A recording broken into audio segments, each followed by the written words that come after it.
बिस्मिल्लाहिर्रहमानिर्रहीम। ICT information communication technology बहुत ही important topic है। अगर आज के दौर की बात की जाए तो आज के दौर में टीचिंग लर्निंग प्रोसेस में ICT को बहुत ही ज़्यादा इंपॉर्टेंस दी जाती है। इसके अलावा ICT का इस्तेमाल पहले से तकरीबन 90% ज़्यादा है। ICT एक एब्रीवेशन है, I इंफॉर्मेशन, C कम्युनिकेशन और T टेक्नोलॉजी। इंफॉर्मेशन का मतलब है यूजफुल डाटा और कम्युनिकेशन कहा जाता है शेयरिंग ऑफ डाटा या शेयरिंग ऑफ इंफॉर्मेशन, और टेक्नोलॉजी कहा जाता है अप्लाइड साइंस को। पुराने वक्तों में हमारे पास जो डाटा होता था वो डाटा सिर्फ किताबों में महफूज होता था, या फिर उसको हम हाथ से लिखकर महफूज किया करते थे, सेव किया करते थे। फिर उसके बाद क्या हुआ, वक्त गुजरने के साथ साथ कंप्यूटर आ गए, कंप्यूटर का इस्तेमाल भी होना शुरू हो गया। हमारा डाटा कंप्यूटर में सेव होने लगा, मैनिपुलेट होने लगा, इंटरप्रेट होने लगा। फिर इस पूरे सिस्टम को नाम दिया गया IT इंफॉर्मेशन टेक्नोलॉजी। फिर क्या हुआ, वक्त गुजरने के साथ साथ हमने तरक्की की। जब हमने तरक्की की तो IT ने भी तरक्की की, इसमें भी बेहतरी आई। हर किसी के पास मोबाइल फ़ोन आ गया, हर किसी के पास इंटरनेट आ गया, मोबाइल की मुख्तलिफ तरह की एप्लीकेशंस आ गई और उनके जरिए डाटा शेयर होने लगा। कंप्यूटर के मुख्तलिफ तरह के सॉफ्टवेयर आ गए, उन सॉफ्टवेयर की मदद से डाटा आसानी से शेयर होने लगा। फिर क्या हुआ, फिर IT को चेंज किया गया, इसमें एक और वर्ड का इजाफा किया गया, वो वर्ड है कम्युनिकेशन। कम्युनिकेशन इसलिए इसका इजाफा किया गया क्योंकि डाटा कम्युनिकेट होने लगा, डाटा शेयर होने लगा। यूं IT से ये वर्ड बन गया ICT।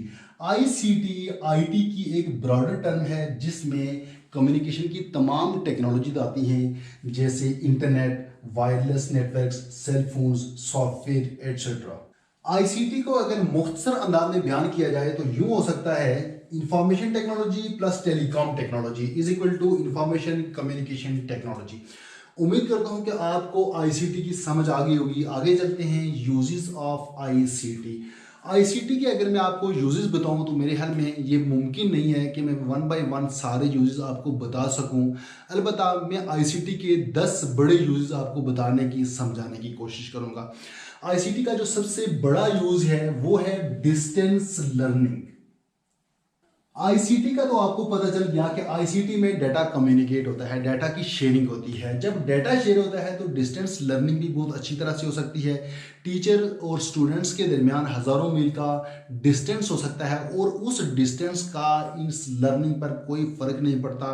टीचर दूर से होकर मुख्तलिफ स्टूडेंट्स को आराम से, आसानी से ICT का इस्तेमाल करके पढ़ा सकता है। मसलन ऑनलाइन क्लासेस, वीडियो कॉन्फ्रेंसिंग और मुख्तलिफ तरह के लर्निंग प्लेटफॉर्म्स। इसके बाद जो दूसरा इसका बड़ा यूज है वो है एक्सेस ऑफ इंफॉर्मेशन। जब आपको कोई भी इंफॉर्मेशन चाहिए होती है, अगर आप स्टूडेंट हैं या फिर आप टीचर हैं, आप पढ़ रहे हैं या पढ़ा रहे हैं, आपको हर तरह की अनलिमिटेड इंफॉर्मेशन इंटरनेट के जरिए, आपको ICT के जरिए आराम से मिल सकती है। मुख्तलिफ तरह की डिजिटल लाइब्रेरीज में आप किसी भी मालूमात, किसी भी इंफॉर्मेशन को सर्च कर सकते हैं। आप डिजिटल लाइब्रेरीज को यूज़ कर सकते हैं। इसके बाद जो तीसरा बड़ा यूज़ है वो है इन्हांस टीचिंग टूल्स। टीचिंग में मुख्तलिफ तरह के टूल्स यूज़ किए जाते हैं। अगर इन टूल्स का ज़्यादा और बेहतर अंदाज में इस्तेमाल किया जाए तो हमारी टीचिंग इफ़ेक्टिव टीचिंग हो सकती है। मसलन multimedia presentation, digital white board, digital text books वगैरह। इसके बाद चौथे नंबर पे है प्रोफेशनल डेवलपमेंट। टीचर्स मुख्तलिफ तरह के ऑनलाइन कोर्सेज और ऑनलाइन एजुकेशनल फोरम्स के थ्रू अपनी प्रोफेशनल डेवलपमेंट कर सकते हैं। फिर आता है असेसमेंट एंड इवेल्युएशन।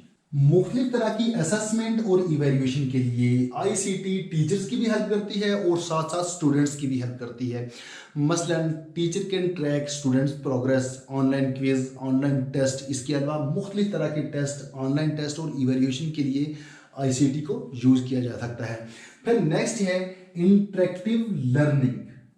इंटरेक्टिव का मतलब है असरअंदाज होना। मुख्तलिफ तरह के टीचिंग टूल्स के इंटरेक्शन से हम बच्चों को कॉम्प्लेक्स कॉन्सेप्ट सिखा सकते हैं। फिर है कोलैबोरेटिव लर्निंग।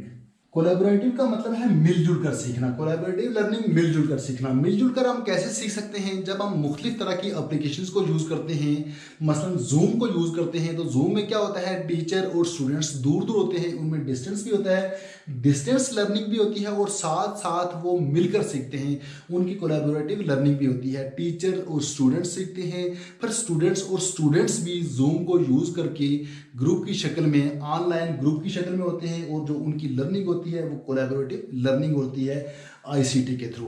इसके बाद नेक्स्ट है पर्सनलाइज्ड लर्निंग।